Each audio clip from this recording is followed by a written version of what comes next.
कारणों के बारे में डिस्कस करेंगे। इससे पहले की वीडियोस में भी हमारे फैक्टर्स ऑफ सोशल चेंज, सामाजिक परिवर्तन के कारकों के बारे में जो है हम डिस्कस कर रहे थे, और उसमें हम बायोलॉजिकल फैक्टर, टेक्नोलॉजिकल फैक्टर और इकोनॉमिक फैक्टर्स के बारे में डिस्कस कर चुके हैं।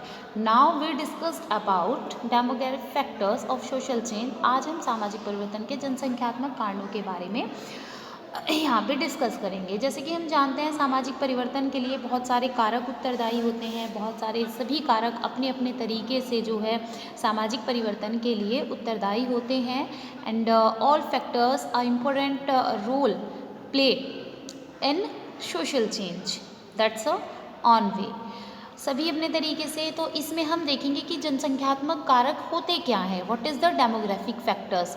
तो वे कारक जो जनसंख्या से रिलेटेड, पॉपुलेशन से रिलेटेड होते हैं, that factor which are related of demographic factors that we called is demographic factors. ठीक है, तो जो कारक डेमोग्राफी से, पॉपुलेशन से रिलेटेड होते हैं उन्हें हम जनसंख्यात्मक कारण, डेमोग्राफिक फैक्टर्स कह सकते हैं।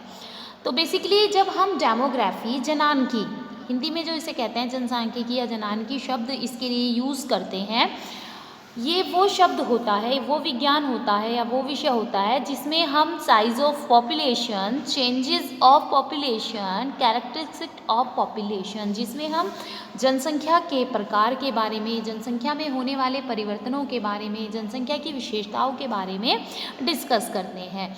अपनी स्टैटिकल ट्रेंड की वजह से, स्टैटिकल एटीट्यूड यानी कि अपने सांख्यिकी मनोवृत्ति की वजह से, सांख्यिकी प्रवृत्ति की वजह से जो डेमोग्राफिक साइंस है उसे बहुत ज़्यादा क्या समझा जाता है, नीरस समझा जाता है, मतलब बहुत बोरिंग वो लगता है, क्योंकि statistics is a boring subject.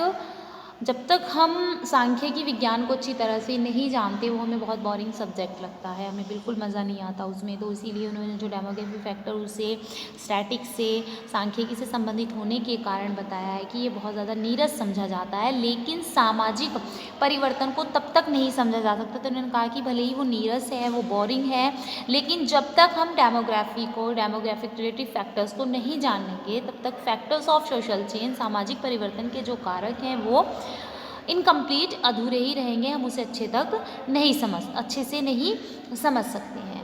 तो इसमें इन्होंने बताया कि जो जनसंख्यात्मक कारक होते हैं, डेमोग्राफिक फैक्टर्स होते हैं, वो किस तरीके से, वो कौन से होते हैं और किस तरीके से वो सामाजिक परिवर्तन, सोशल चेंज के लिए रेस्पॉन्सिबल होते हैं। तो सोरोकिन जो है, सोरोकिन एक फेमस सोशोलॉजिस्ट है, समाजशास्त्री रहे हैं, फेमस स्कॉलर हैं ये।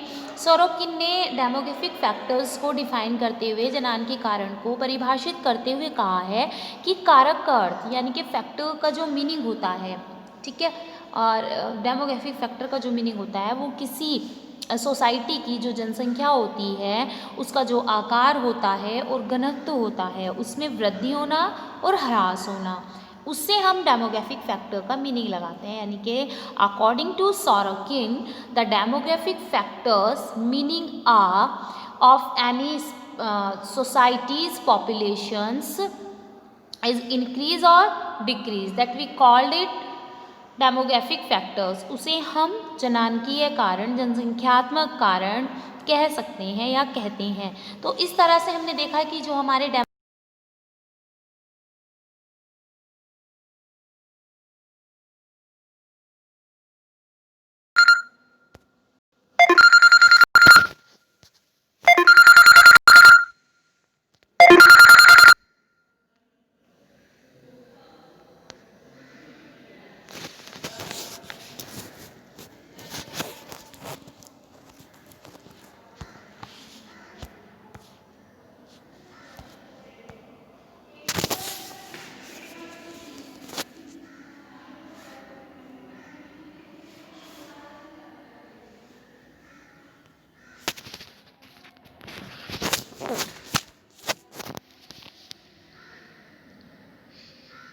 तो हमारे जो डेमोग्राफिक फैक्टर्स के बारे में हम बात कर रहे थे कि डेमोग्राफिक फैक्टर्स जो होते हैं, जनसंख्यात्मक कारक, किस तरह से हमारे समाज में होने वाले परिवर्तनों के लिए रेस्पॉन्सिबल होते हैं, उत्तरदायी होते हैं।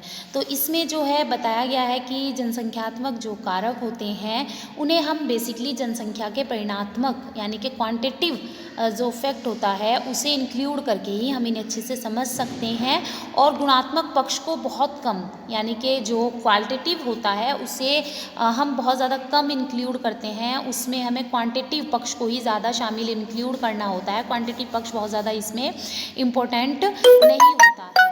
इसमें हम जनसंख्या के आकार और विशेषताएं यानी कि जो पॉपुलेशन का साइज़ है उसकी कैरेक्टरिस्टिक्स हैं उसमें होने वाले परिवर्तनों को किस तरह से जो उन्हें समझ के तो हम तभी समझ सकते हैं कि वो समाज में होने वाले परिवर्तन से किस तरह से प्रभावित करते हैं।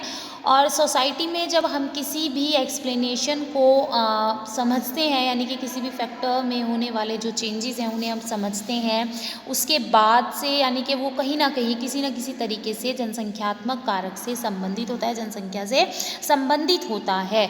और इसके अंदर जो है माल्थस का जनसंख्यात्मक सिद्धांत है, पॉपुलेशन थ्योरी ऑफ माल्थस की, उसे इसके अंदर हम पढ़ेंगे। उसने इसके बारे में जो है इसे बेस्ट वे में एक्सप्लेन किया है। पॉपुलेशन एंड सोशल चेंज, जो समाज में सामाजिक परिवर्तन है और जो जनसंख्या है वो एक दूसरे से किस तरह से संबंधित होते हैं, जुड़े हुए हैं। तो जब हम देखते हैं कि किसी भी सोसाइटी की जो पॉपुलेशन होती है वो उस समाज की, उस सोसाइटी की बायोलॉजिकल कैरेक्टरिस्टिक से सबसे ज़्यादा रिप्रेजेंट करते हुए होती है।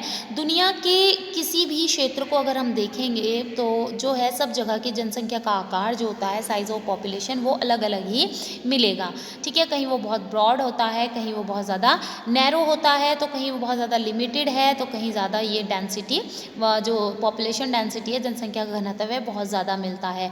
कहीं भूमि खाली पड़ी है तो कहीं भूमि की बहुत ज़्यादा जो घिच पिच उस पर बहुत ज़्यादा भीड़ है। कहीं पर जनसंख्या जो होती है पॉपुलेशन है हेल्दी है, तो कहीं वो डिफरेंट तरह की जो डिसीज़ है उससे वो पीड़ित है।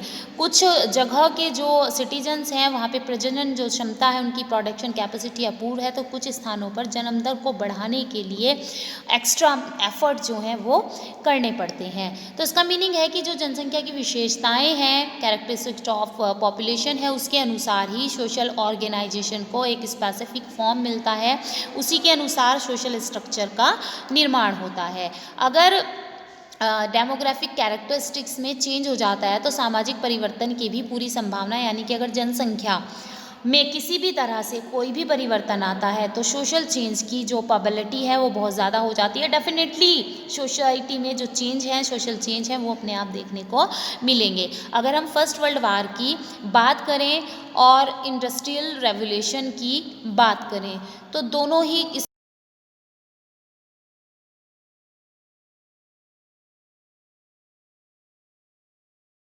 चेंजेस हुए थे, और इसी समय में जो बेसिकली सोसाइटी में भी बहुत बड़े स्तर पर हमें परिवर्तन देखने को मिलते हैं, और बहुत ज़्यादा संख्या में जो है पुरुषों की मृत्यु हुई थी। जो ये हमारा जो हमारा फर्स्ट वर्ल्ड वार था, और जो उसमें उस समय स्त्रियों के अधिकार थे उनमें क्या हो गए थे, राइट्स, यानी कि जब जो उनके मेल मेंबर्स हैं फैमिलीज़ की, उनकी डेथ हो गई थी तो उनकी एब्सेंस में, उनके जाने के बाद महिलाओं के कंधों पर जिम्मेदारी का बोझ आ गया था। तो यही वो समय था जब महिलाओं के अधिकारों में, राइट्स ऑफ वुमेन में एक लॉ जो कहेंगे रिवोल्यूशनरी इसमें इंक्रीमेंट हुआ था, क्रांतिकारी जो इसमें वृद्धि हमें देखने को मिली थी। और इस समय से ही स्त्रियों ने वो सभी काम करने शुरू कर दिए थे जो पहले उसने कभी नहीं किए थे, और मोस्टली जो है मेल मेंबर के द्वारा ही किए जाते थे। फिर इसके बाद फीमेल्स में जो है बायोलॉजिकल फॉर्म से भी पुरुषोचित गुण, यानी कि जो एक आप कहेंगे कि बायोलॉजिकल ट्रेड्स हैं वो भी फीमेल्स में चेंज होते हुए दिखने लगे।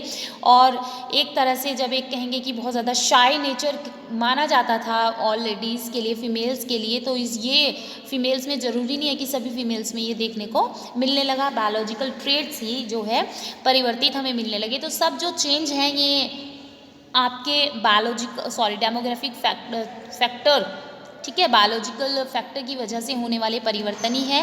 तो बायोलॉजिकल फैक्टर ने किस किस तरह से किस किस चीज़ को प्रभावित किया है ये हम अपनी नेक्स्ट वीडियो में डिस्कस करेंगे। आज के लिए हमने जाना कि जनसंख्यात्मक कारक किसे कहते हैं, क्या होते हैं जनसंख्यात्मक कारक।